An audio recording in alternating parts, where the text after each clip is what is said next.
নমস্কার বন্ধুরা। আমরা সবাই চাই শেয়ার বাজার থেকে টাকা ইনকাম করতে, কিন্তু ভয় লাগে যদি বাজার পড়ে যায়, যদি জমানো টাকা কমে যায়। আজ আমি আপনাদের এমন একটি মিউচুয়াল ফান্ডের কথা বলবো, যা শেয়ার বাজারে বিনিয়োগ করেও আপনাকে ফিক্সড ডিপোজিট বা সেভিংস অ্যাকাউন্টের মতো সুরক্ষা দিতে পারে। একে বলা হয় আরবিটেজ ফান্ড। আজকের ভিডিওটিতে আমরা জানবো আরবিটেজ ফান্ড কি, এটি কিভাবে কাজ করে, এর সুবিধা অসুবিধা এবং আপনি কেন এতে বিনিয়োগ করবেন। চলুন একদম সহজ বাংলায় শুরু করা যাক। আরবিট্রেজ মানে কি? আরবিট্রেজের শব্দটির আক্ষরিক অর্থ হলো যে দামের পার্থক্য থেকে লাভ করা।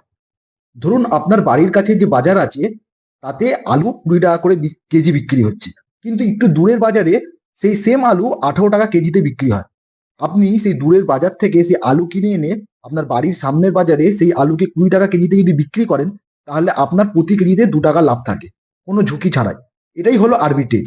মানে শেয়ার বাজারেও ঠিক এমনটাই হয়। এখানে দুটি মার্কেট থাকে। একটা হলো ক্যাশ মার্কেট, যেখানে আমরা সাধারণত শেয়ার কেনা বেচা করি। আর 2 নম্বর হলো কি ফিউচার অ্যান্ড অপশনস মার্কেট, যেখানে ভবিষ্যতের দামের ওপর চুক্তি করা হয়। ফান্ড ম্যানেজার দেখেন কোথায় দামের গ্যাপ আছে এবং সেই গ্যাপকে লাভে পরিণত করেন।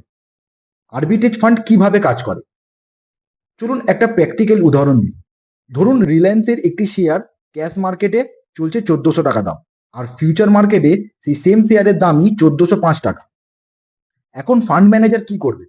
তিনি ক্যাশ মার্কেট থেকে ওই শেয়ারটা কিনবেন 1400 টাকায়, একই সময় ফিউচার মার্কেটে শেয়ারটি বিক্রি করার চুক্তি করবেন 1405 টাকায়। এখন মাসের শেষে বাজারের দাম যাই হোক না কেন, 1400 হোক বা 1500 হোক, ফান্ড ম্যানেজার কিন্তু ওই 5 টাকা লাভ আগে থেকে লক করে ফেলেছে, কারণ তিনি কম দামে কিনে বেশি দামে বিক্রি করার চুক্তি অলরেডি করে রেখেছেন। কেন এটি নিরাপদ? আপনার মনে হতে পারে বাজার যদি পড়ে যায়, তাহলে আরবিট্রেজ ফান্ডের মজা এখানে।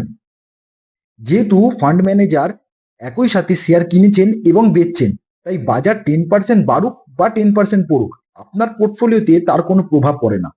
আপনার লাভ নির্ভর করে শুধুমাত্র কেনার সময় এবং বিক্রি করার সময় দামের পার্থক্য, ওই দামের পার্থক্যের উপর। তাই এটি একটি মার্কেট নিউট্রাল ফান্ড। রিটার্ন আর পারফরমেন্স, এখন প্রশ্ন হলো যে রিটার্ন কত পাওয়া যায়। দেখুন, আরবিট্রেজ ফান্ড আপনাকে রাতারাতি বড়লোক করতে পারবে না। এর রিটার্ন সাধারণত সেভিংস অ্যাকাউন্ট বা লিকুইড ফান্ডের চেয়ে একটু ভালো। বর্তমান বাজার অনুযায়ী আপনি বছরে 6% থেকে 8% পর্যন্ত রিটার্ন আশা করতে পারেন। এটি মূলত লিকুইড ফান্ডের একটি স্মার্ট বিকল্প। এর ট্যাক্সেশনের কি সুবিধা আছে? আরবিট্রেজ ফান্ডের সব থেকে বড় হাতিয়ার হলো ট্যাক্স এফিসিয়েন্সি। যদিও এই ফান্ডটি ডেট ফান্ডের মতো কাজ করে, কিন্তু টেকনিক্যালি এটি একটি ইকুইটি ফান্ড, কারণ এর 65%-এর বেশি টাকা ইকুইটি আরবিট্রেজে থাকে। আপনি যদি 1 বছরের আগে টাকা তোলেন, তবে মাত্র 20% ট্যাক্স মানে শর্ট টার্ম ক্যাপিটাল গেইন দিতে হবে। আর 1 বছরের পরে তুললে 1.25 লাখ টাকা পর্যন্ত একদম ট্যাক্স ফ্রি, মানে লং টার্ম ক্যাপিটাল গেইন। আর ফিক্সড ডিপোজিটের তুলনায় এখানে ট্যাক্স অনেক কম। আর এই আরবিট্রেজ ফান্ড কাদের জন্য ভালো?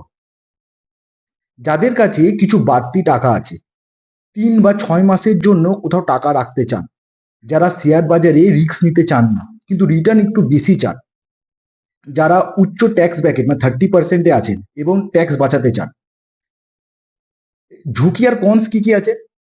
সবকিছুই যেমন ভালো দিক আছে, তেমন এর কিছু সীমাবদ্ধতাও আছে। ভোলাটিলিটি কম থাকলে, যদি বাজারে অস্থিরতা একদম না থাকে, তবে আরবিট্রেজের সুযোগ কমে যায়, ফলে রিটার্ন কিছুটা কম পেতে পারে। আর শর্ট টার্ম এক্সপেন্স, মানে এই ফান্ডে 15 থেকে 30 দিনের একটা এক্সিট লোড থাকে, যে 1 মাসের বেশি সময়ের জন্য বিনিয়োগ করা উচিত। আশা করি আজকের ভিডিওর পর আরবিট্রেজ ফান্ড নিয়ে আপনাদের আর কোনো ডাউট নেই। বিনিয়োগ করার আগে অবশ্যই আপনার ফিনান্সিয়াল অ্যাডভাইজারের সাথে কথা বলে নেবেন। ভিডিওটি ভালো লাগলে লাইক দিন এবং কমেন্টে জানান আপনি কি আরবিট্রেজ ফান্ডে বিনিয়োগ করতে চান। শেয়ার বাজারে এরকম আরো ইনফরমেটিভ ভিডিও পেতে আমাদের চ্যানেলটি সাবস্ক্রাইব করতে ভুলবেন না। ধন্যবাদ।